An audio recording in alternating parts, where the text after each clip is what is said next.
à l'entrée de Rosh Hashanah, on lit, on dit une phrase, on va dire une certaine sorte de poésie ou de chant qu'on fait à Kadosh Baruch Hu, et on dit Tichle Shana vekilelotea et Tachel Shana ou birchotea, que l'année elle se termine avec ses malédictions et que l'année elle commence avec ses bénédictions. D'accord? Maintenant, il y a, si on se retourne dans l'année précédente, qui aurait pensé l'année dernière que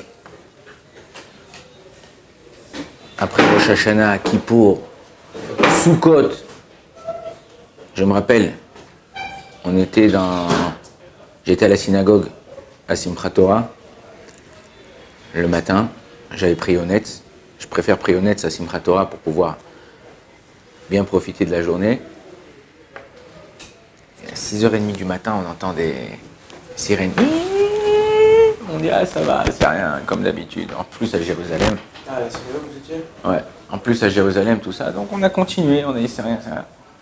Et quand je suis sorti de la synagogue, j'ai rencontré quelqu'un dans la rue à côté de la synagogue. Il m'a dit, vous avez entendu? J'ai dit, quoi, j'ai entendu quoi? Il m'a dit, il y a 70 morts. Je dis, mais c'est pas possible. Pas possible. Non, mais tu dis peut-être chez eux, pas chez nous. Et après, doucement, dans la même journée, il y a eu encore des sirènes. On est rentré dans les abris. On n'aurait jamais imaginé une telle souffrance. Et quand on a entendu ce qui s'est passé, exactement comment ça s'est passé, c'était affreux. Il y a des choses que j'essaye de faire exprès d'oublier pour pas y penser. Rav Citruc, il avait l'habitude de raconter à l'approche de Kippour, de Rosh Hashanah, sur cette phrase-là, Tichle Shana vekilotea vetachel Shana berkota, il disait comme ça. Il y avait une fois un admour, donnez-nous morenu verbenu, un grand Rav Chassidik, il avait des élèves. Et ces élèves-là, ils avaient jeûné, ils avaient essayé de faire tchouva à tout. Ils étaient venus voir le Rav.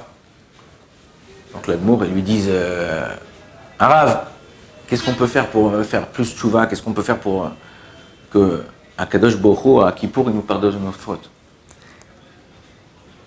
L'admour, elle a répondu, regardez, allez dans la maison du cordonnier et vous allez comprendre ce que vous devez faire. Bon, le Rav, il a dit, aussitôt dit, aussitôt fait, hop, ils y vont. Ils arrivent là-bas, ils regardent par la fenêtre et ils voient que le cordonnier il est assis chez lui devant sa table et il va de sa bibliothèque, il sort un petit livre, comme ça, un petit cahier très fin. Et il dit voilà, Kadosh Baruch Hu, ça s'appelle ce qu'on appelle Cheshbon Nefesh. Tous les soirs, quand on fait Kriyat Shema à la Mita, quand vous faites le schéma, pourquoi on fait schéma? Peut-être parce que si la personne va mourir, alors au moins il a fait schéma, non. On fait Tachanoun, on fait schéma, il y a certains Mizmorim qu'on lit. C'est pour protéger des mauvais esprits de la nuit, et aussi c'est pour faire tchouva. On fait le compte de notre journée. T'attends pas à la fin de Rosh Chodesh, ou la veille de Rosh Chodesh chez les Ashkenazim, la veille de Rosh Chodesh, qu'est-ce qu'on fait? Yom Kippour Katan. Non, t'attends pas à Yom Kippour Katan, tous les jours. J'ai parlé mal avec mon pote, j'ai répondu à mes parents, j'ai volé, j'ai tout. Donc lui il sort, et il lit, il commence, il dit voilà, lundi, telle date, je me suis mal comporté avec un client. Mardi, telle date, j'ai embrouillé quelqu'un. Mercredi, je me suis énervé. Et comme ça, il cite, il ferme le cahier, il le remet dans la bibliothèque. Il sort maintenant un gros pavé comme ça, enfin un gros cahier, des grands cahiers comme ça, A4. Et il m'a dit, à Kadosh Baruch Hu, voilà, à cette date-là, j'ai galéré, j'ai eu une crevaison. À cette date-là, je me suis embrouillé avec ma femme. À cette date-là, j'ai fait toutes les galères qui lui est arrivées. Alors il dit, maintenant, à Kadosh Baruch Hu, regarde, entre ce cahier et ce cahier, toi, pardonne-moi et moi, je te pardonne pour tout ce que tu m'as fait. Alors, en fait, on ne fait pas un business avec Akadosh Baruch Hu. Mais qu'est-ce qu'il a voulu apprendre le Baal Shem Tov, cet amour, ce grand arabe, qu'est-ce qu'il a voulu apprendre à leurs élèves? Que Akadosh Baruch Hu, il nous fait certaines choses. On a certaines galères dans la vie. Et quand tu penses Moi, j'appelle ça un pogrom, ce qui s'est passé le 7 octobre à Simchat Torah. Et quand tu penses à ces guerres, tu te dis, mais Akadosh Baruch Hu, qu'est-ce que tu veux? Qu'est-ce que t'attends de chez nous? En vérité, Akadosh Baruch Hu, il y a une chanson en hébreu qui dit Ba'esh ou Bamaim. Ouais.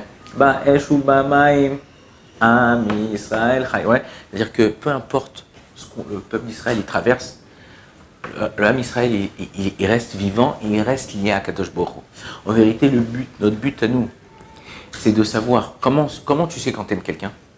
C'est pas que quand tout va bien, il sourit, elle est gentille et tout ça. Quand tu as des galères, et il est là. Quand il a des galères et tu es là. Ça s'appelle un vrai pote. Il peut t'appeler à 2h du matin, 3h du matin, tu es là pour aller le chercher à l'aéroport, tu es là pour aller l'aider, tout ça. Si c'est un vrai pote. Avec Akadosh Baruch Hu, Kal Vachomer à plus forte raison. Si, malgré les choses qui se passent entre nous et Akadosh Baruch Hu, on a fait des erreurs, il a fait des erreurs, mais on reste lié à lui. À chaque fois qu'on a une galère, on se tourne vers lui, on lui demande. C'est ça, on lui dit à Akadosh Baruch Hu. Tirchle Shana avec Kilota, vas-y. On a compris le message. Enlève-nous nos galères, enlève-nous nos souffrances, enlève-nous nos machins. Tachel Shana Birchoter, maintenant donne-nous des brachot, donne-nous des choses. On a compris le message, on veut se rapprocher de toi. Et un homme en général, quand il veut se rapprocher, qu'est-ce qui se passe? Essaye de faire tout pour que les choses se passent bien. Donc maintenant, notre but à nous, c'est ça.